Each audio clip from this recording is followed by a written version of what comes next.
Pastor Marcos, como que podemos identificar essa marca da besta? A maioria das pessoas está aguardando para o futuro essa questão toda, e hoje vão descobrir que, na verdade, tudo isso já está acontecendo. Ah, mas a besta já está acontecendo. Ah, mas a sua marca já está acontecendo. Ah, mas o anticristo já está acontecendo, né? Então, de verdade, muitos que acham que isso ainda vai acontecer no futuro, são futuristas, estão marcados e não estão sabendo. Isso é perigosíssimo. Agora veja, quando aqui no Apocalipse, no capítulo 13, que foi mencionado pelo Williams, ele faz uma narrativa, né, dizendo assim: vi emergir do mar uma besta que tinha 10 chifres e 7 cabeças, e sobre os chifres 10 diademas, e sobre as cabeças nomes de blasfêmia. A besta que vi era semelhante a leopardo, com pés como de urso e boca como de leão. E o dragão deu à besta o seu poder, o seu trono e grande autoridade. Então, queridos, para nós falarmos da marca dessa besta, nós precisamos compreender primeiro quem é esta besta, né? Senão nós, como é que podemos falar qual é a marca dela se nós não soubermos quem é ela, qual a sua identidade? E diferente do que muitas pessoas elas pensam, né, vamos falar sobre o futurismo, nós pensamos de uma outra maneira. A Universal Assembleia dos Santos interpreta de uma outra maneira as profecias bíblicas. Se bem que nós temos aqui vários elementos simbólicos, por exemplo, nós falamos sobre mar nessa leitura, falamos sobre a besta, sobre cabeças, sobre chifres, sobre diademas e sobre nome de blasfêmia. Bom, são elementos simbólicos. Mar, por exemplo, significa nações. Leia lá Apocalipse, capítulo 17, verso 15. Besta representa um poder político específico, um império ou um reino, por exemplo. Leia lá Daniel, capítulo 7, e você vai ver ali como Deus mostra para ele. Cabeças representam reinos menores ou governos. Leia lá Apocalipse capítulo 7, versos 9 e 10. E chifres são simbologias de reis ou pequenos estados. Você também tem essa mesma simbologia no Apocalipse 17 e verso 12. Já diademas, presta atenção, diademas é uma simbologia de que o poder está sendo exercido no momento. Ou seja, no momento que é entregue a profecia, o poder é exercido. Então, quando você vê um diadema, você pode saber, então, que o poder é exercido. O contrário é quando não é apresentada a coroa. E isso representa que o poder real não é exercido no momento. Tá? Se você quiser ter uma confirmação, isso aconteceu quando Nabucodonosor invadiu Judá. Está lá em Ezequiel, capítulo 21 e verso 26. Nome de blasfêmia, né? Nome nas escrituras, querido, muitas vezes ele simboliza autoridade. Quer dizer, ter nome ou no nome de é na autoridade de. Agora, blasfêmia é falar contra uma autoridade digna, ou contra o poder de Deus, né? Falar contra a verdade, por exemplo. Então, isso é blasfemar. Não é só falar mal, é falar contra a verdade. Né? Isso fica bem claro, talvez na passagem mais conhecida nas Escrituras, Marcos 3, 29, qualquer, porém, que blasfemar contra o Espírito Santo. Então, blasfemar é você falar contra. Não é só você duvidar, é você falar realmente contra, você se opor, você negar a verdade. Então, você tem aí vários elementos simbólicos. Mas todo esse simbolismo está arraigado não no futurismo, mas sim em questões históricas. Sim, profecia não é separada da nossa vida real. As profecias, elas são entendidas como símbolos de acontecimentos reais, acontecimentos históricos. Eu vou provar para você isto. Mas eu quero não ir no Apocalipse capítulo 13, mas no livro do profeta Daniel. Lá no capítulo 2, meus amados, é dito sobre um sonho que o rei da Babilônia, Nabucodonosor, teve de uma certa estátua. Neste sonho, Nabucodonosor, ele então vê uma estátua, e nessa estátua, né, que é interpretado esse sonho, né, é revelado, né, por Daniel, e interpretado por Daniel mediante o poder do Espírito Santo de Deus, né, essa estátua que o rei viu, ela tinha cabeça de ouro, peito e braços de prata, o ventre e os quadris de bronze, as pernas de ferro e os pés em parte de ferro e em parte de barro. Por que eu estou chegando aí? Para você entender como os símbolos, eles são arraigados na história. Nós não podemos entender a Bíblia separada da história. O próprio Daniel, ele começa a interpretar. Ele fala que aquela cabeça de ouro, ela é um símbolo do reinado de Babilônia, especialmente Nabucodonosor, que foi o grande rei e comandou os anos dourados da Babilônia. Depois ele vai falar sobre o peito e os braços de prata, simbolizando a Medo-Persa, que então conquista a Babilônia. O terceiro império mundial, o ventre e os quadris de bronze, é um símbolo da Grécia, de Alexandre Magno e dos macedônios. E por fim, as pernas de ferro é um símbolo do Império Romano. E os pés, né, em parte de barro e em parte de ferro, é um símbolo da derivação do mesmo império, dividido entre estados, em reinos menores. Queridos, as próprias escrituras interpretam isso. Eu não tenho como falar todas as passagens bíblicas, e também isso tornaria este programa muito enfadonho. Mas você pode depois nos escrever, você pode entrar em contato, e nós vamos passar para você direitinho, né, esses significados. Pois bem, no capítulo 7 do mesmo livro de Daniel, nos é mostrado esse mesmo simbolismo, mas através de bestas, de feras que sobem do mar. Mesma coisa do Apocalipse, e que representam Babilônia, representam Medo-Persa, o Império Medo-Persa, representam o Império Greco-Macedônico e representam também o Império Romano.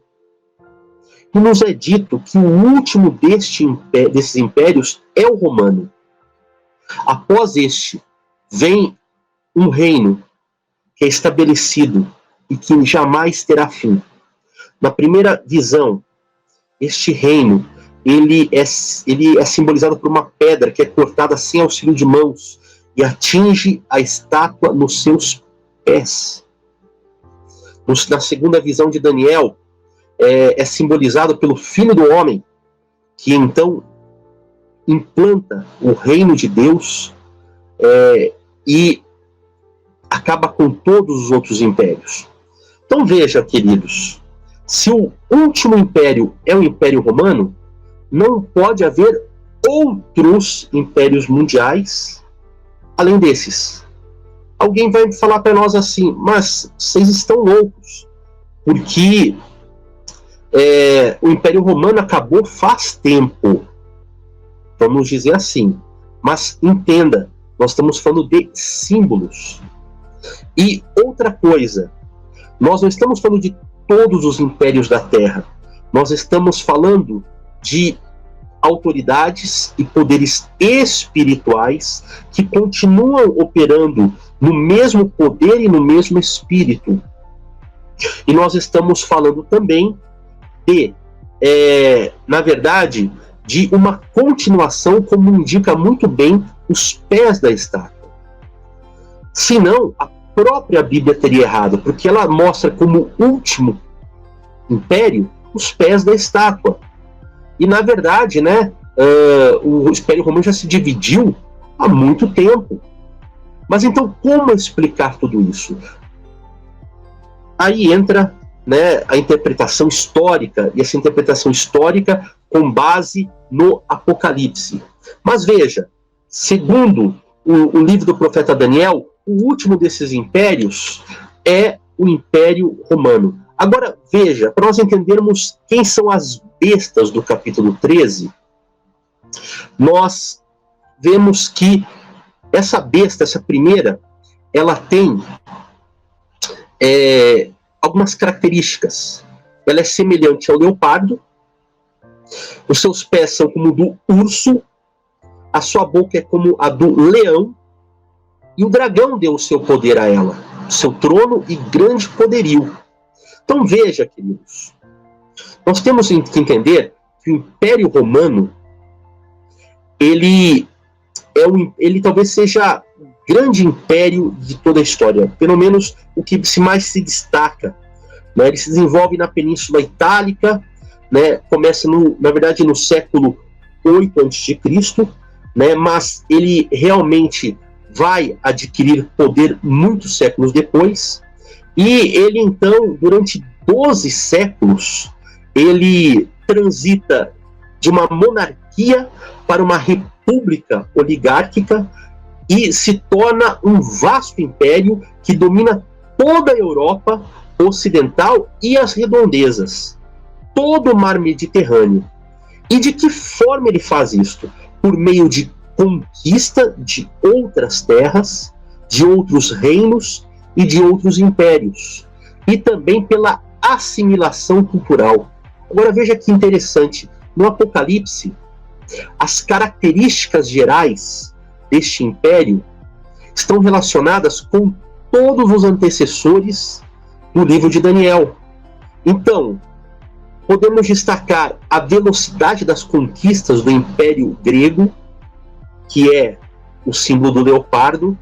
Podemos destacar a capacidade militar do Império Medo-Persa, que é representada pelos pés de urso.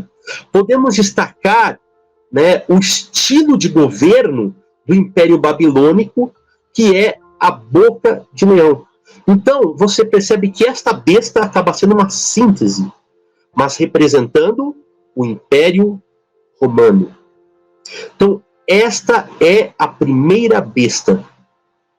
E como nos é falado sobre um tempo de domínio específico, nós vemos que esse tempo, na visão, é nos dado a partir dos diademas nos chifres. Ou seja, quando o Império Romano ele acaba caindo, quando Roma cai, no ano 476 d.C., o Império é fraturado em diversos reinos. Então, são 10 povos bárbaros que assumem o poder. Então, você tem os anglo-saxões, os burgúndios, os francos, os érulos, os hunos, os lombardos, os ostrogodos, os visigodos, os vândalos e os suevos. Pois bem, esses impérios, eles dominam a região e dominam Roma, porque nos é dito sobre esta mesma besta que ela tenha a sua cabeça ferida. Cabeça aqui é um símbolo de Roma e é um símbolo do poder que está em Roma. E é uma ferida de morte. Mas nos é dito que esta ferida é restaurada e toda a terra se maravilha perante ela.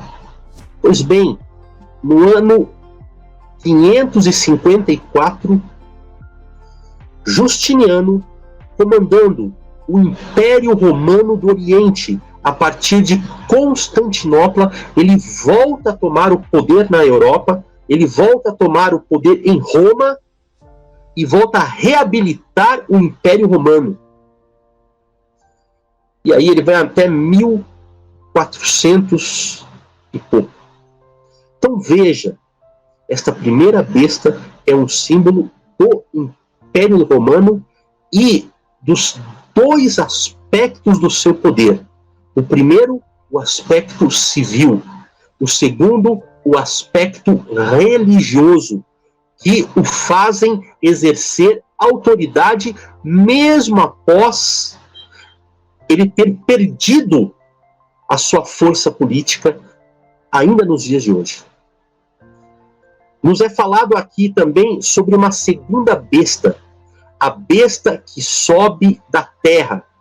Mar é um símbolo de nações, de povos, mas esta aqui sobe da terra porque ela ocupa um espaço na terra que já era ocupado, né, por outra besta anterior, que era a principal besta, cuja cabeça ela foi restaurada. Pois bem, quando você continua estudando a história, partindo do Império Bizantino, indo para o Império Sacro Romano Germânico, você encontra na Idade Média a identidade da segunda besta. E também encontra o significado desta imagem que ela faz. Porque esta imagem não é senão o poder por meio de leis, o poder por meio de decretos, o poder por meio de um corpo jurídico, que faz com que o poder da igreja, o poder espiritual, ele possa atingir todas as nações.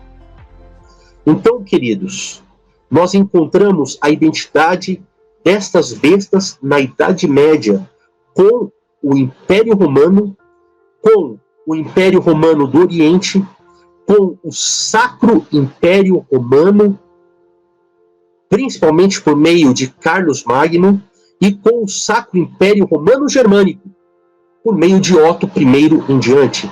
Então, queridos, esta palavra, ela já teve um cumprimento histórico, mas como nós veremos no debate de hoje, ela terá um cumprimento ainda nos dias de hoje. E é por isso que nós precisamos tomar cuidado. Então, engana-se muito o operador Williams, pastor Misael, quem pensa que a besta é um poder que vai surgir apenas no final dos tempos. Ou engana-se muito quem pensa que a segunda besta é os Estados Unidos. Veja, a segunda besta, ela surge no local de domínio, em parte do local de domínio da primeira besta. Ela sobe da terra, ela não sobe do mar. Então não pode ser os Estados Unidos lá do outro lado do mundo.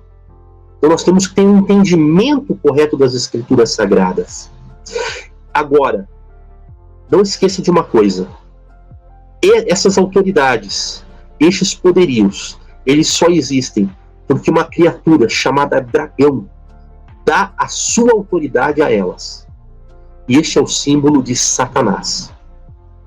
Este é o símbolo dele que dá o seu poderio para estes impérios existirem, para estes impérios perseguirem os servos fiéis de Deus. Aqui as Escrituras vão nos falar de 42 meses. Tem pessoas esperando 42 meses, você calculando pelo calendário hebraico, judaico, que é um calendário baseado na lua, tá? Não é o nosso calendário solar, que tem 365 dias, mas o calendário lunar, que tem 360 dias. Porque Deus não dá uma profecia num outro entendimento que para eles seria completamente inimaginável naquela época. Mas ele dá um entendimento que nos faz compreender, né, mediante o momento em que a profecia é dada. Então, o calendário lunar são 360 dias. 42 meses é o equivalente a 3 anos e meio. Tá? Mas nós temos um princípio nas Escrituras, revelado pelas próprias Escrituras, chamado princípio dia-ano, pelo qual, profeticamente, um dia é igual a um ano.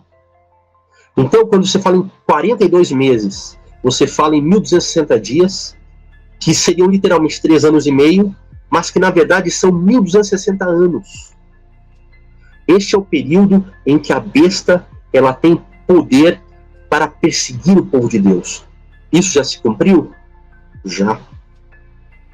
Justamente nessa fase, justamente quando Justiniano sobe ao poder e implanta o chamado Corpus Juris Civilis, dando e reforçando a autoridade espiritual na mão do bispo de Roma, que vai assumir o título de pontífice, que antes apenas os imperadores pagãos de Roma usavam. E agora o Papa, e agora o chefe da igreja, que devia ser a Igreja Universal, ele assume esse título e ele então começa um período de domínio em que ele obriga, por meio de leis, por meio de autoridade, por meio de decretos, todos a obedecerem às suas doutrinas. Não as doutrinas da Bíblia, mas as suas. E aí você vai ter também um tempo de perseguição a quem não obedece. É um período de 1260 anos, que começa em 538 e vai se concluir em 1798. Mas essa história a gente vai falar um pouco mais nas próximas perguntas.